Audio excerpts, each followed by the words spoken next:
Hi, my name is Melissa Weaver Dunning. Yes, that really is my maiden name. Um, and I learned to knit when I was very young, maybe 5 or 6 years old. I think my mother hoped it would keep me out of trouble. And I'm not sure how successful that was, but I picked it up again in middle school just to knit a scarf for a boyfriend. It took me longer to finish the scarf than I had the boyfriend. But I enjoyed knitting the scarf. And um, later on, in my later years in high school, I had a good friend who I saw one day and she was knitting a sweater. And I said, "Oh, I know how to do that."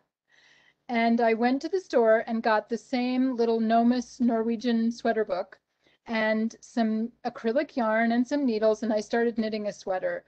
And I pretty much haven't stopped since. And that was almost 50 years ago. So, and after I got out of college in 1980, I started studying at the Marshfield School of Weaving in Vermont with Norman Kennedy.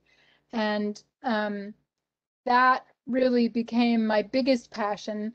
But when I moved to Virginia a couple years later and got married and started a family, I started doing more and more knitting because knitting is so portable. So you can't bring your loom everywhere you go, but you can bring your knitting. So I put together this slideshow for one of the classes that I teach. I think it was particularly one at the John C. Campbell Folk School, where we have 5 whole days to knit and tell stories and learn together. And so a little more time for something like this. So let's get started. So we're going to be looking at the knitting traditions of England, Ireland, and Scotland. And so I thought we'd start with a map, just so you can see what we're going to be looking at. And we can't really talk about knitting without talking about sheep. Sorry, these are a little blurry, but there are pictures of sheep in the British Isles.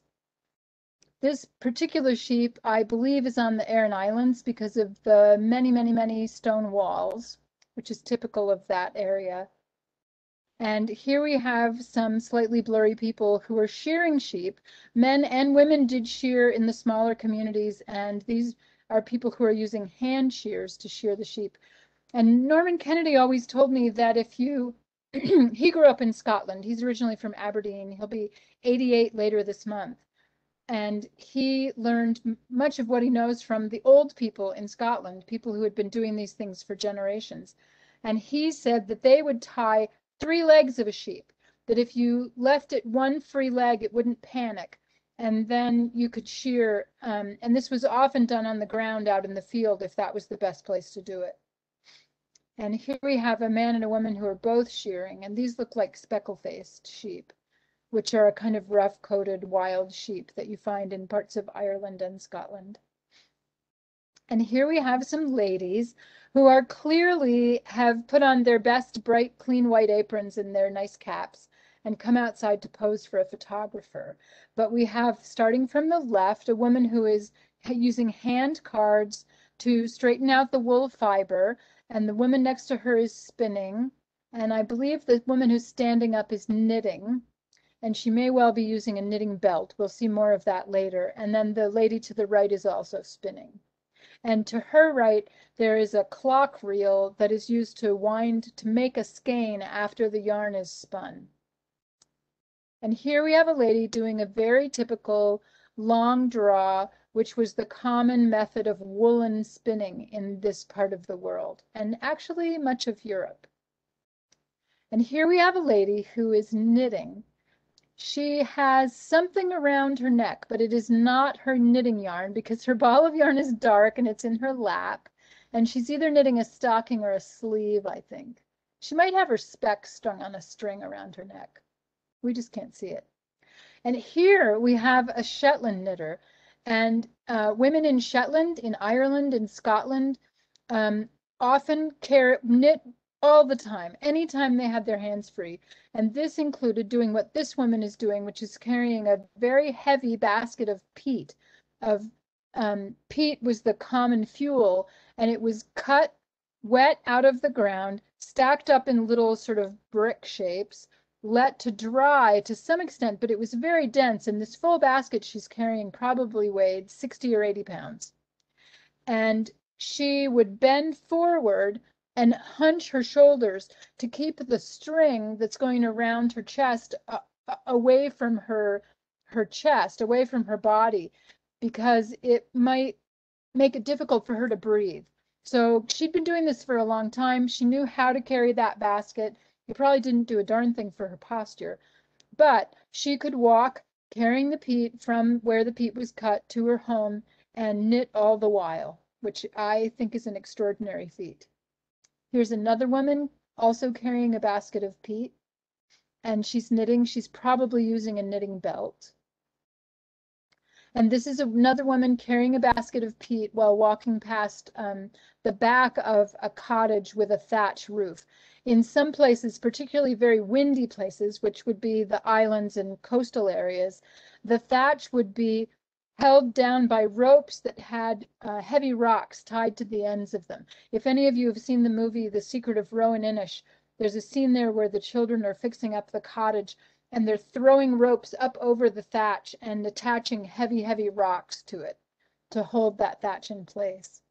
And here are two ladies who are passing the time chatting and knitting while they're carrying their peat home. And this is on the Aran Islands, and that is, these women are identified as being from the Aran Islands by their bright colored striped skirts and the type of shawl they're wearing, which I would call a hap. And also their tiny ponies that are, in this case, the ponies are doing the hauling and the women are doing the knitting. And here we have another lovely but staged photograph of women in a parlor. And this is either Shetland or Scotland. And they are each knitting from different supplies. And you'll note that two of them have balls of yarn, and there are balls of yarn artistically placed around the floor. But also two of them are knitting directly from skeins, which I believe was a fairly common habit. And it might seem strange to us because as modern knitters, we generally wind a ball out of our skein before we start working with it. But I've done this myself in a pinch. And if you don't have any children or cats around, you can put it up over your shoulder, over your knee, over your arm, and draw off each strand of yarn as you need to. And when you've finished with your knitting, you can just twist that skein and pop one end through the other, and you have a secure skein that isn't going to get tangled. So it's unusual, but I don't think it was uncommon. And here we have a picture of a woman using a knitting belt. So this is a very common method in Shetland and in Scotland, and possibly other places, of securing one of your needles. In this case, it's usually the left needle, by inserting the end of it into a pouch. The pouch usually had horsehair inside and a number of holes so you could find the most comfortable position. Some women wear their knitting belts lower down, closer to their hips. Some women wear it quite high. That's really a matter of choice. But having one of your needles fixed in position allows you to knit much more quickly than if you have both, you're balancing both needles with your hands while you're working. So it's part of one of the things that allows the Shetland knitters to be some of the fastest knitters in the world. And here we have a picture from Scotland.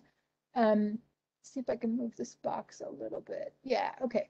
And you've got everybody in the household being industrious in the evening. They're sitting around the fire, and the women are knitting, and the two boys are winding a ball of yarn off of a skein. And maybe the father is reading to them, because that was also a common thing for someone to read to the rest of the family while they were working. Moving right along to ganseys. A gansey is a working sailor's garment. They were traditionally dark blue. A man might have a special wedding gansey that would then become his Sunday best, and eventually might become a work garment, depending on how much wear it got. The patterning on ganseys is primarily on the chest, the shoulders, the upper sleeves, partially because on the boats they would wear a kind of a coverall, like what we would call an overall, and that would be the only part of the garment that would show. They were knitted very, very tightly with a 5-ply, a dense, tightly spun yarn. They normally had 3/4 length sleeves, which would avoid saltwater chafing at your wrists. It was a working garment. These were knit in the round from the welt up, from the hip band, and they had underarm gussets so that the sweater could be fit relatively tightly but still allow someone great freedom of movement. And these are a series of photographs that most of these are from the south coast or the east coast of England and up into Scotland. And some of them are quite charming. So you can see how the patterning works. Sometimes they were all over on the entire garment, but for the most part, they were in the chest area. There was a woman named Mary Wright who did a great deal of research in Cornwall. Gladys Thompson did research in the 1960s throughout England, Ireland, and Scotland. And Michael Pearson in the 1970s did research, and each of these people has authored books. And I'll just say right now, I'll say it again at the end, if you're interested in receiving my resource list, my book list for this lecture, you can send me an email at weaverdun, WEAVERDUN, at AOL.com. And I'll say it again at the end. So, more Ganseys. And a lot of the patterns had different names. This man is wearing a sweater that has a pattern I would call furrows. And sometimes these are called marriage lines. And it's because in marriage, your experience as a married person, your life has its ups and its downs. So that zigzag line would be used for that. The very small figured patterns, like a seed stitch, were called poor man's wealth because it was hard to count. And that I got directly from Norman Kennedy. This is the underarm gusset that allowed freedom of movement in spite of the fact that the sweater was fairly tight fitting. And there are various ways to pick these up. They were usually plain and diamond shaped like this to fit right between the sleeve and the body. And here we have a group of herring lassies. These were girls, young women, who either worked locally or followed the herring fishing. And they would work the coast of Ireland and then come over to Scotland and follow the herring fishing up the coast of Scotland. And their job was to gut the fish and pack them in salt in barrels to preserve them. And then the herring would be sent all around Europe, various places. It was a big part of many people's diets in this era. And it was thought that only men wore ganseys, that women knitted ganseys, but they didn't wear them. But in fact, a wonderful knitter from the Hebrides called Elizabeth Lovick reproduced a Scottish herring girl's gansey, which disproved the notion that ganseys are only for men. And we'll see a picture of her gansey in a minute. This is a wonderful picture of women. This would have been their accommodation while they were working with the herring. One woman is washing her hands, which I imagine would be necessary after a day of gutting fish. And you'll notice that every other woman you can see is knitting, busily knitting. Here are more herring lassies knitting and hanging out with some fellas. I'm sure those fellas are up to no good. And here is Elizabeth Lovick's Scottish herring girl's gansey. And this she designed directly from a photograph of a young woman wearing a gansey like this. And there are those marriage lines again. This is Norman Kennedy, who was my weaving teacher and is one of my oldest friends and mentors. And he is wearing a gansey that he spun the yarn for while on his travels one winter. And I'm pretty sure this one is half wool and half silk. Somebody gave him about 2.5, 3 pounds of silk and wool roving, and he spun that up and then he knit this gansey. And it's one of, I think, 3 that I've seen that he has spun and knit for. So it's got some cables, it's got little garter stitch rows in the center section. It's got that poor man's wealth and a variety of things. And here's the back of this, I think it's the same sweater. Nice panel. Wait, I've got to go back. I think that's a different one. Yep, I think that's a different Gansey. You can see the marriage lines way off to the left, just off his shoulders. Here it is from the side. You can see the marriage lines. You can see that the shoulder seam has a garter area on either side, and that's often called a saddle. And the same patterning that's on the front appears on the sleeves, but only a little ways down. And he's also put a false seam in this, which is also kind of a common detail. So if you see at the side, there's like a tiny section of ribbing. It's just 2 purls, 2 knits, 2 purls, and that sets his side seam and makes it easy to see where to put the gusset when it comes time to put that in. This is a man named Gordon Reed, who's from Caithness in Scotland, and who has a beautiful website of Ganseys and has knit countless number of Ganseys. And this is one of his beautiful, beautiful pieces in the traditional dark blue. Okay, now we're going to look at ARAN knitting. ARAN knitting comes from the Aran Isles, which are off of the west coast of Ireland, sorry. The closest town of size, the city, is Galway, and the islands are named Inishore, Inishmain, and Inishmore. And the history of Aran Island knitting is very interesting. There have been writers who've suggested that it dates back to the Book of Kells, that some of the things that we see in early engravings are in fact knitting. This has pretty much been disproved. The earliest ARAN sweaters that anyone has in any of the museums or there's any scholarship about come from the 1920s. There is no record of ARAN cable knitting before the 1920s. One of the best stories, and I'm willing to accept this as the most likely scenario, is that there was a girl from the Aran Islands, a young woman who went to New York City to work.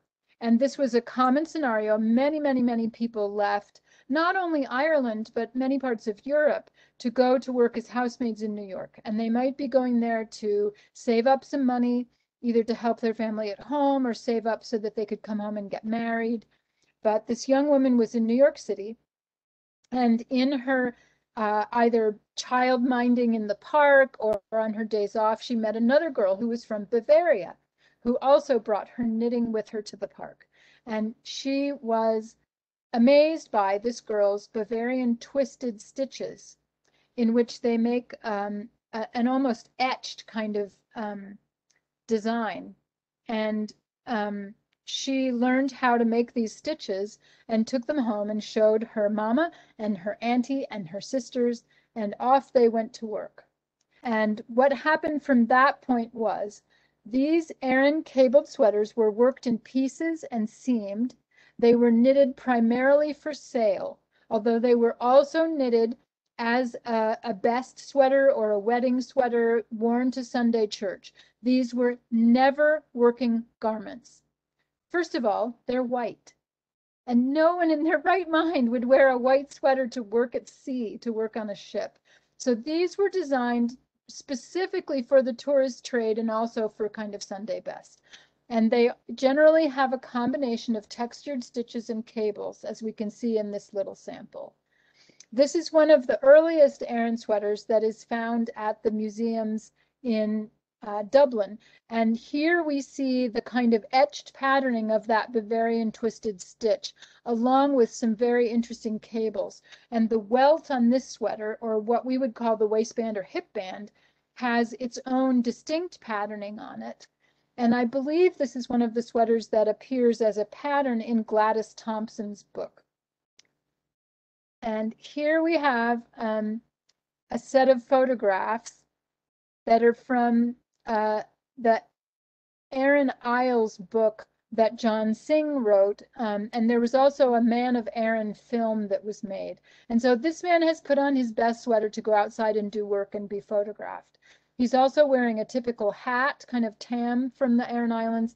And if you look at his feet, he's wearing a kind of footwear called pampooties. And these are unfinished cow leather. and they're left in a bucket of water outside the cottage at night and put on over thick stockings in the morning. And they are the ideal footwear for walking on the stony soil, on the rocks, and particularly on the stony shorelines and on boats. They have a really good grip. But because it's not a finished leather, it has to be soaked overnight or it would just dry out and crack. So here he is standing up. You can see his sweater with this lattice cable and these baubles and a zigzag line, all kinds of fancy stuff. And here we have a vintage knitting pattern with children's ARAN designs. Here's a sweater on the ARAN Islands. On Pukan, I believe that means the goat. And this is a sweater shop in the old style. Here's another ARAN sweater mart. And this is a picture of Paul Newman on the set of one of his films that he had in Ireland, that he filmed in Ireland. And he's wearing a really nice sweater. So I thought I would include that one. Here we have the Clancy brothers. And one of these fellas' aunt knit all the sweaters that they wore. And they must have had several sets of sweaters that they wore when they performed on stage. And here we have them a little bit older, the Clancy brothers again, in another set of sweaters. This is the one ARAN sweater that Norman Kennedy has knitted, and he followed a pattern or used stitches from Gladys Thompson's book and put them together in this sweater. And his baubles are really quite, they're big.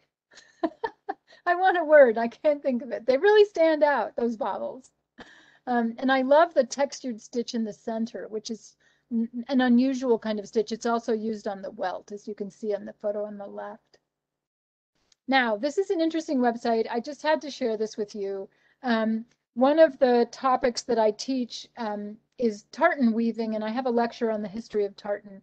And actually, that lecture is on the Loudoun County Library's YouTube page, so you could probably look for it and see it there. And there's a long kind of mythology surrounding clan tartans and how ancient they are. And I'll just say right now that they're not as old as you might think. And somebody got the idea to take that sort of clan tartan idea and apply it to Irish family names. And they created a really large number of ARAN sweater patterns, which you can purchase through this website. And they each have a family name. Now, whoever created this website, this business, totally made this up. There is no evidence that there were specific clan designs that belonged to particular families. And this would be the opportunity to say that, yes, there are situations in which fishermen who unfortunately drowned at sea and were washed up were identified by their sweaters. And I know of a specific instance that Norman Kennedy told me about, a woman named Annie Johnson, who was from Barra in the Hebrides. Her father and her uncles were lost at sea, and she spent 2 solid days following her mother up and down the sandy beaches while her mother wept and sang.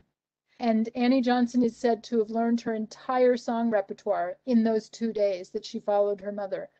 And on the 3rd day, her father's body did wash up on the shore, and her mother identified it not by the pattern in his sweater, which may not have been all that visible at that point, but by the mending that she had just done on that sweater before he set out on his last voyage. So there is some concrete evidence behind this idea, but it was not a common thing. So here's one of the Clan ARAN sweaters. They're really quite nice designs, or some of them are quite nice. And this one has lovely zigzags.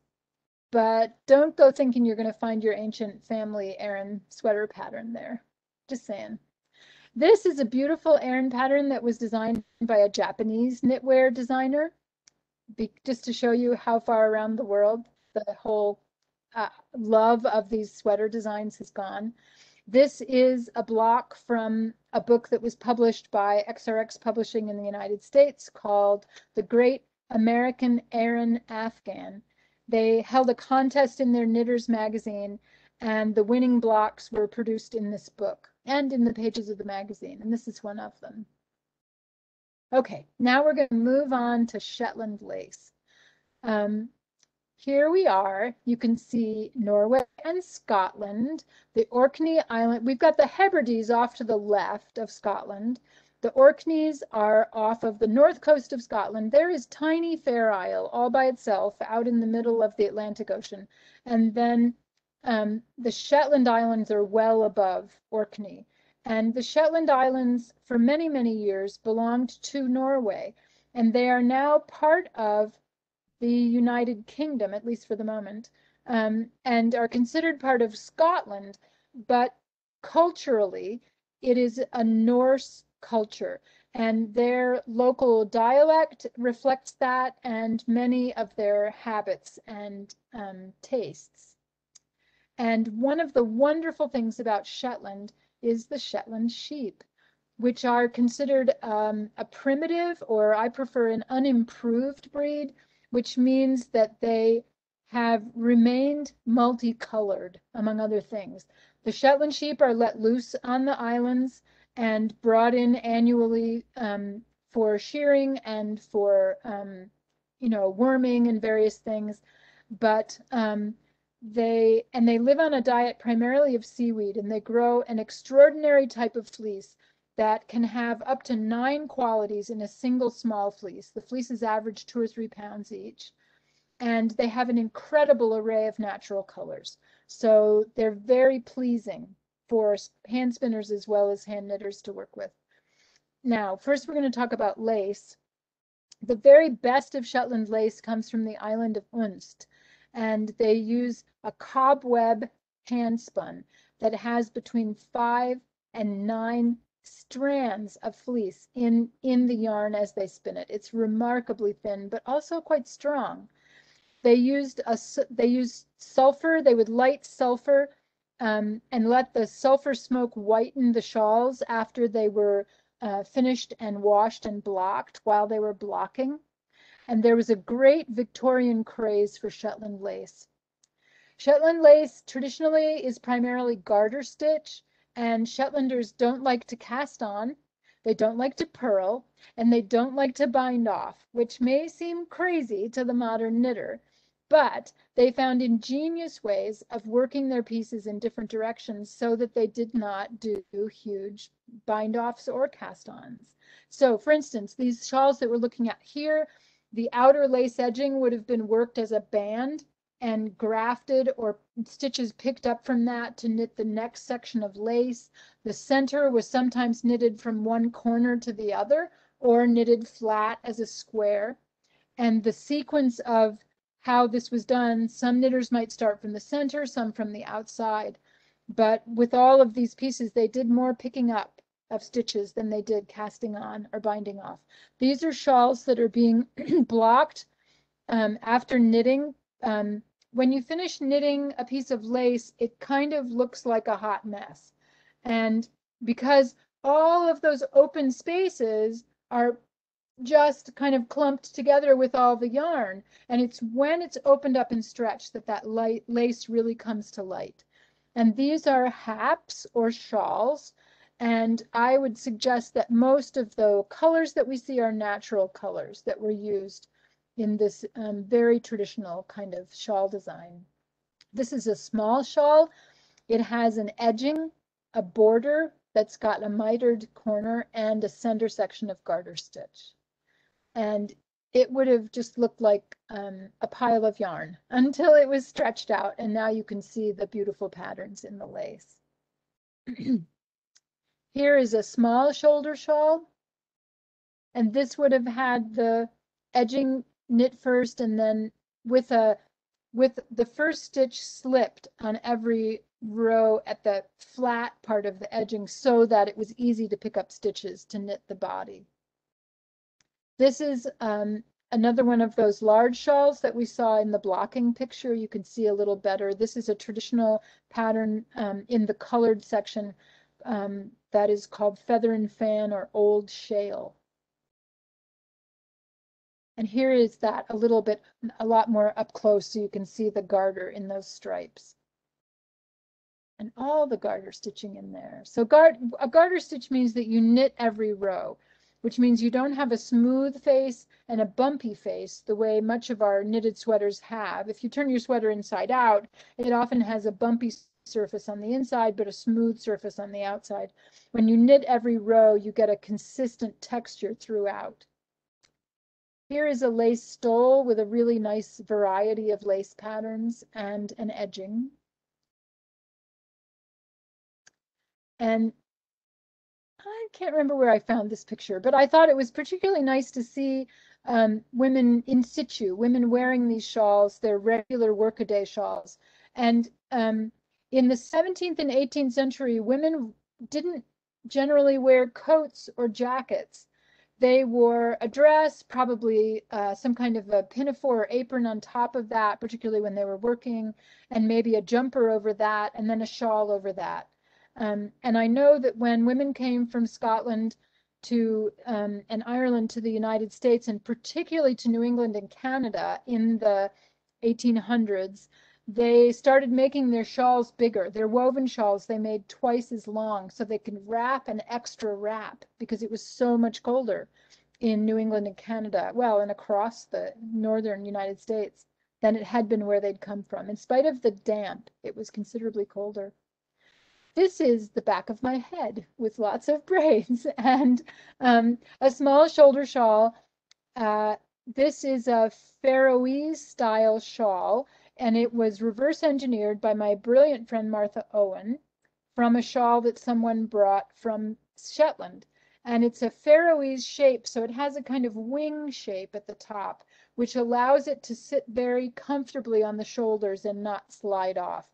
And this is the best example of that, the preferences of the Shetland knitter. So to make this shawl, you cast on 7 stitches and knit this border, slipping the first stitch of every row. So there's this lovely open area to pick up the stitches.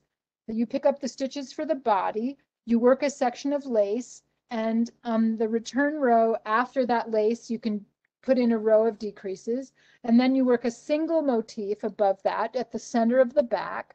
And at the last even row, a number of decreases, and that happens 1, 2, 3, 4 times.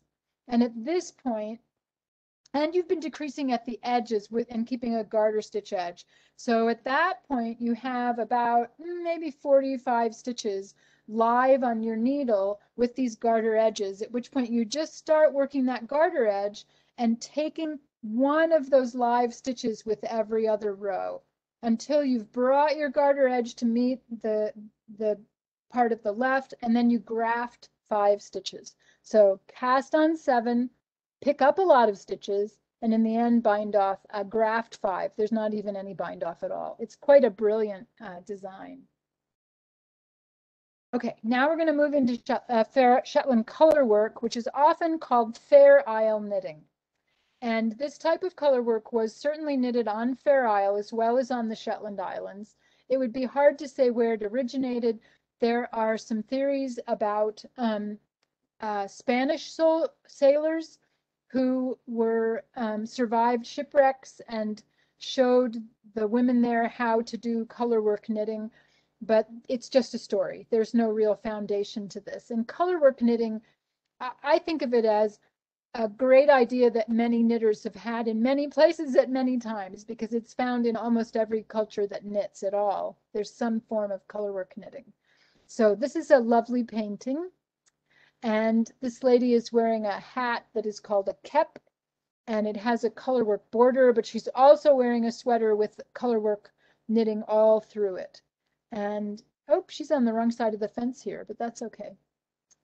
So we have the Prince of Wales, who at this time, sportswear was becoming very popular. We're looking at, let's say, the 1920s and 30s. And so these brightly colored waistcoats or vests, as we would call them here in the United States, became popular. And once the royal family wore something, then everyone else wanted something. So the Prince of Wales basically started the first Fair Isle color work craze that I'm aware of. And this is a painting of him with his little, I think that's a Norwich Terrier, with its cute little derriere. And this is a lovely painting, and the painter gave a lot of attention to this beautiful sweater. So the details of Fair Isle knitting. Here we have a very fashionable version of Fair Isle. Fair Isle knitting, generally speaking, in the tradition as practiced on the Shetland Islands, has only 2 colors per row. It's worked in the round with steeks or brigs, where you can knit a cardigan sweater in the round and have some extra stitches in the front. Let's say 5 or 7 or 9 stitches that you would just knit as a checkerboard. And that would be the area that you would secure and cut to open up that cardigan. It's much easier to work this kind of knitting from the right side instead of knitting a right side row, turning your work and reversing the pattern that you're making from the other side to make it line up. Much easier to look at the front the whole time. And only 2 colors in a row. And generally speaking, 5, 7, maybe 9 colors in a whole garment. There's a British designer named Alice Starmore, who's very well known for doing highly complex Fair Isle sweaters with up to maybe 30 or 36 colors in a garment. And my friend Elizabeth Johnson from Shetland would say, well, that's for them that went to art school. So, of course, you can take this tradition and design with it any way you like. But in the tradition, it was always 2 colors a row and not too many. Now, this particular woman she's using a knitting belt. You can't see her belt because it's underneath her work. But if you look at the colors of this sweater, this is not necessarily plant-dyed yarn, but what she's knitting is in the style of the era when all of the colors they had other than natural colors were plant dyes. So you've got cochineal or madder for your reds, walnut or lily root for the blacks. Most places in the world have all kinds of yellows and browns available from local plants, and blue from indigo. And the indigo and the cochineal would have come from other places. But remember, Shetland is an archipelago of islands, and there was a lot of sea traffic, so it was easy to have access to these imported dyes. And this is a postcard from Shetland showing a great variety of designs from the 1920s up into the I think the 60s, at least the 50s. The earliest garments were natural sheep colors and plant dyed. The later garments started using shading in the foreground and the background. And then during World War II, there was a great Norwegian influence, and you started to see Norwegian stars and vertical designs. And we'll see a little bit more of this. This is a very old garment, and this would have been all plant dyes.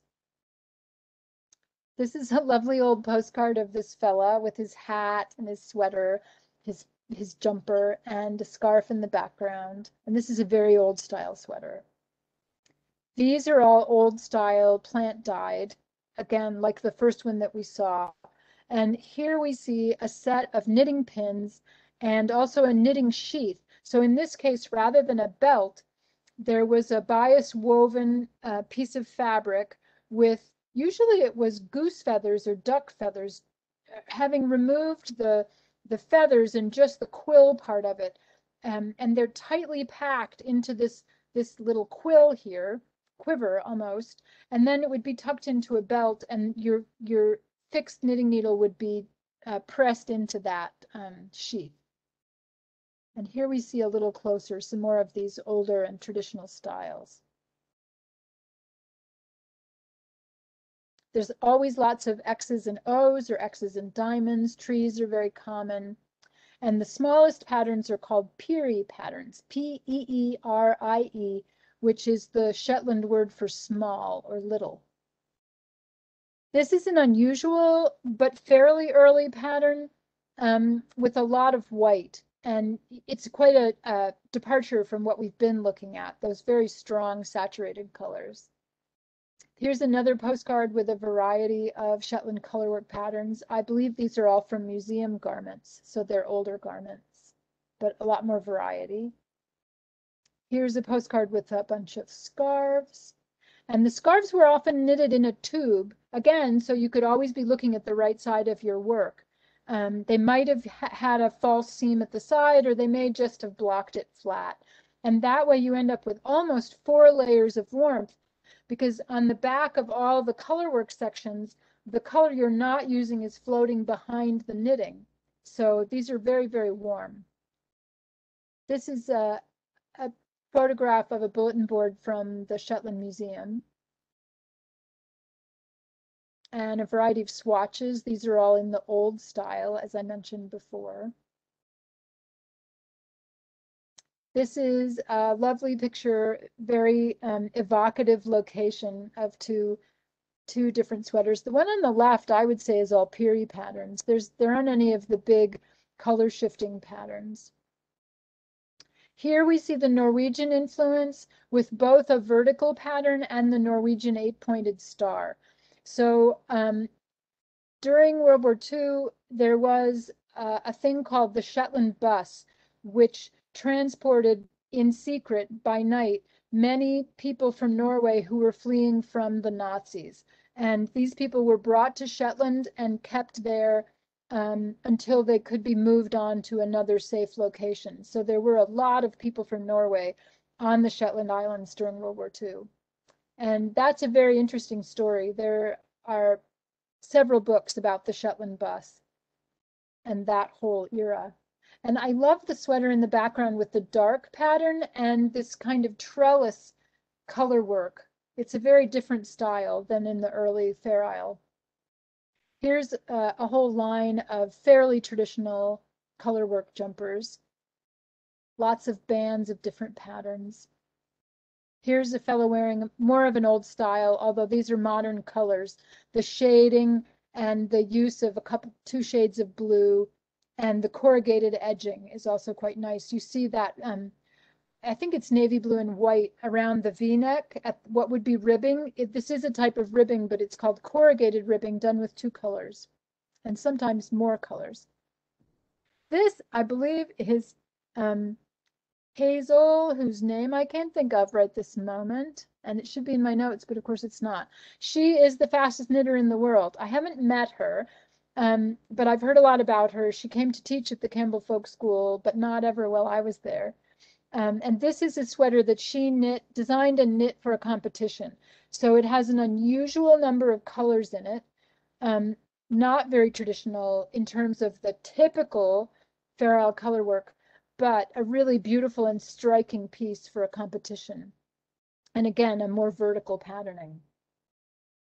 This is a photograph of a sweater that my friend Martha Owen purchased on the Shetland Islands. And I really like the delicate kind of subtle coloring in this particular sweater. This is another one of Martha's sweaters, and this is one of these vertical and Norwegian influenced sweaters, but it's a lovely piece of work. And you can see the subtle shading of the color. So I mentioned earlier that they did shading in both the foreground and the background. And in this case, the background is a dark, dark brown, almost black, shading into a kind of russet brown. And in places, I think it's kind of a gray color, whereas the light ground has, it's like the colors that you see on a mourning dove and on a foggy day, like really subtle blues and pinks and tans. And it's just, when you get close to these, they're really fascinating. Here you go. Now we get to see it close up.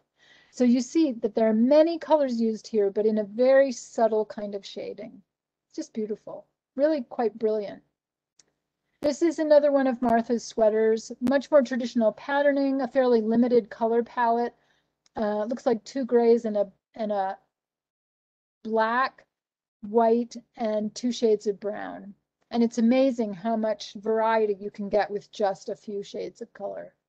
And there you can see the corrugated ribbing quite well. So when there are multiple colors used, they're carried in the knitted part of that ribbing. And on colorwork sweaters, on brilliantly colored sweaters, it can be really subtle and beautiful. And this is an interesting feature. I was taught by my 7th and 8th grade home ec teacher to never tie knots and to make the inside of your garment as beautiful as the outside. But on Shetland, when they're knitting in a big hurry, and with Shetland wool, which is quite sticky and which felts fairly easily, the tradition there, once a steek was cut and seamed, to just tie the edges of the color together, or the old color and the new color would just be tied together. And after one washing and a few wearings, this would really felt into something that was never going to unravel. So it's surprising, but very functional. Here's another one of these vertical sweaters. You can see the subtlety of the colors as they move through and the unusual pattern in the underarm and side seam area with a kind of tumbling blocks kind of visual effect there. This is a picture of Martha Owen with Norman Kennedy. I have more bad pictures of Norman Kennedy than anyone else I know. I think it's because he's so animated that it's very easy to catch him sort of between expressions. But anyway, he's not usually quite that grumpy. But I took this picture because I love the sweater Martha is wearing. Blue is my favorite color. I love all these shades of blue. And someday I might knit a sweater kind of like that one. And here's that sweater up close. I think the coloring in the first picture is more accurate, but you get a sense in this picture of how many colors there are in that sweater. And I like the use of clasps to close this one too. It's more of a jacket, I think, than a typical cardigan. This is a sweater that was knitted by Elizabeth Johnston. She had just arrived in North Carolina and washed it and blocked it in preparation to show it to some of the knitters in her class the coming week at the Campbell Folk School. And she's blocked it here on what's called a woolly horse or a jumper board. And this particular design has a hinge. You can see the hinge below the sweater, so that the board can be folded in half, which makes it much easier to dress, to get the sweater onto the board. It has adjustable rods at the lower part of the sleeve, and it has adjustments in the base so that you can move the rods to give the sweater just a little bit of stretch to really help block and smooth that color work out. And to block the neck edge, she would take like a buttonhole thread, a cord heavier than sewing thread, and whip stitch around loosely around that neck and then draw that up slightly and tie a knot so that it would pull those stitches just as much as she wanted. And the same thing with the lower edge, just passing a quick basting line and then pulling it to kind of draw that smooth and tight. And here is that same sweater on somebody's back. I couldn't say who this was, but you can see the patterning up close. There aren't too many colors in the sweater. I think there are 7, but you can see how the shading is done to make each of the motifs a little bit different, and the Peary patterns in between those motifs. This is a sweater that was designed and knitted by Carla Owen, who was a teacher at the John C. Campbell Folk School when I first started going there. I don't know if she's still teaching now, but she wanted to use all plant dyes and get as many shades as she could. So this sweater is really in shades of red and blue. I don't think there's actually a black in there. I think it's like a dark, dark blue. And I think we're looking at indigo and cochineal primarily. And it's really quite a stunning piece of work. And she's repeated the same motif, or nearly the same motif, over and over again, but changed which color was dominant, how she did her shading in the background. It's very interesting and subtle. This is, I'm pretty sure this is one of Norman's sweaters. Yes, it is. And so he would have spun and knit this sweater using all natural Shetland colors from Shetland sheep. And a very simple pattern in the center, more of a vertical patterning, and these lovely 8-pointed stars. And here's Norman during a spinning class talking about the spinning and knitting that he did for the jumper that's in his lap, which is all Peary patterns. And when he finished that jumper, he had enough yarn left over that he decided to knit a scarf, only he used larger motifs in the scarf. And that scarf would have been knit as a tube and then just blocked flat. And this is another sweater that he knit, spun and knit. And this is more of a Norwegian style sweater, but I thought you'd be interested to see the color work in this context. And so he finished it in the Norwegian fashion with a ribbon up the front. And here's another sweater that he spun and knit with almost a Gansey style patterning, because he's limited his color work to the yoke, the tops of the sleeves. But it has a very, very simple color work, but it's a lovely sweater. And a close-up of the scarf that he had in his lap in the earlier picture.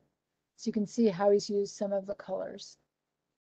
And his sweater has a lot more than 7 colors. It's quite a number of colors in this one. Here is his Peary jumper laid out flat, so you can see what the repeat is. So there's a red and white pattern, the yellow and brown, the blue, white, red, and yellow, the yellow and brown, a kind of larger section with these big flattened diamonds, 2 shades of green, and the blue and white with the red, the yellow and red, and then he starts repeating. But he changes the shades of things as he repeats them. So it's very unified, but there is also variation throughout the garment, which is really kind of fun for the knitter to, change things up a little as you go along. And here it is up close.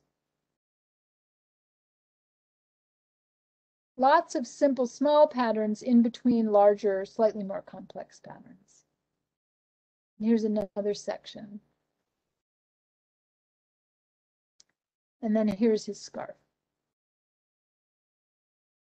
And the scarf again. And this is just an assortment of swatches, including a little bit of lace from one of the Shetland Museum sites. Some more Fair Isle. This is an ad for a company that sells sweaters. I love seeing them in this context, in these beautiful scenes. And I'm pretty sure this is our last slide. So here's Martha again wearing a sweater that she bought in Shetland. She's also knitted quite a few Fair Isles, but she tends to innovate her designs a little more. They're not strictly traditional Fair Isle for the most part, but that's a lovely sweater. So here we finish up with Norman Kennedy and Martha Owen. And I should mention that Martha Owen and I are teaching a class at the John C. Campbell Folk School in early December. God willing and the creek don't rise. You know what I mean by that these days. And it's called, what is it called? Sing Till the Work's All Done. And we're going to be doing spinning and dyeing and weaving. And it's pretty fun. And we're going to offer it again the following year. So if you're interested in information about that, you can contact me. Again, my email is weaverdun, WEAVERDUN @AOL.com. Or you can look at the Folk School website, which is just folkschool.org. And I have to mention, to wrap things up, that this program was co-sponsored by the Fiber Guild of the Blue Ridge with the Loudoun County Public Library. And this is the website for the Blue Ridge Fiber Guild. If you're interested, the guild is based in Purcellville, Virginia. We have most of our meetings at we used to, and we will again, at the old train station. Some of the study groups meet at the library, the Loudoun County Public Library in Purcellville. And so if you're in that area and interested in joining, please get in touch with us. And that is my slideshow. So Lorraine, do we have any questions? Thank you so much, Melissa. Any questions for Melissa? There was one up here already. Hold on one second. Was it Hazel Tyndall or Tinzel? Hazel Tyndall. Yes, thank you. Tindall? I think it's Dell. And she holds the Guinness Book of World Records record for the fastest knitter. Wow. That's crazy. Any questions for Melissa? Take a couple minutes to come in, Melissa. What beautiful pictures, though.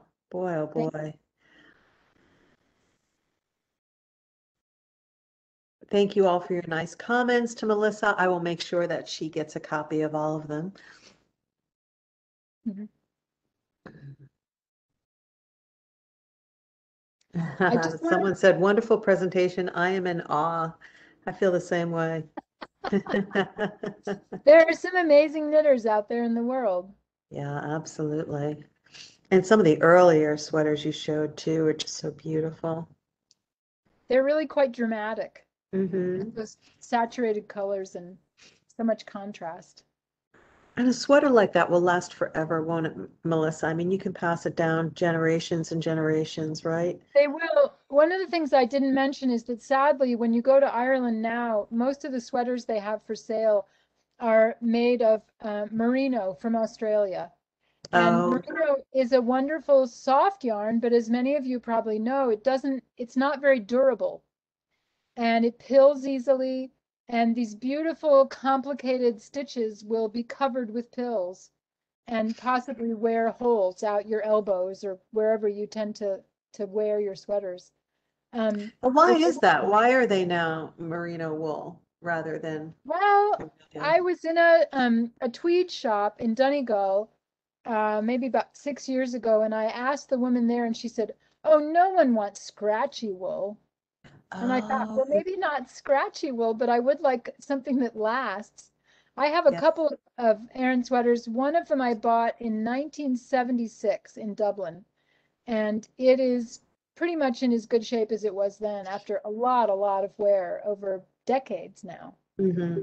So it just Yeah, it makes a big difference what your sweater's made out of, what type of sheep and type of wool. I have a wool sweater from Italy that's that old too. Oh, nice. Yeah, beautiful. So are they ever lined? Because some of that wool is a little bit scratchy. Do they ever Well, line it I with think as work garments, they were really meant to be worn over other a shirts. shirt or You something, know, I think right? of Italian merino as a kind of sexy man sweater that you could wear without having to have much underneath it. Whereas, Right. you know, a sturdier sweater would generally be worn as outerwear, more like a As a jacket. coat. Yeah. Yeah, yeah. Interesting. Well, they were beautiful. Thank you so much for this wonderful presentation. We had about 60 people on today or That's more. great. People were watching it together, and I know there were some people from even out of the country. So it's kind of exciting that you brought everybody together like that, Melissa. That's wonderful. Thank you for the opportunity. You bet. All right, and we hope to see you all again. And Melissa, we don't have anything scheduled right now with you, but I hope you'll be back for something. Nope, but we'll talk. I'd love to do that. Okay. All right. So everyone check the calendar. Hopefully Melissa will be back. Bye. Good night.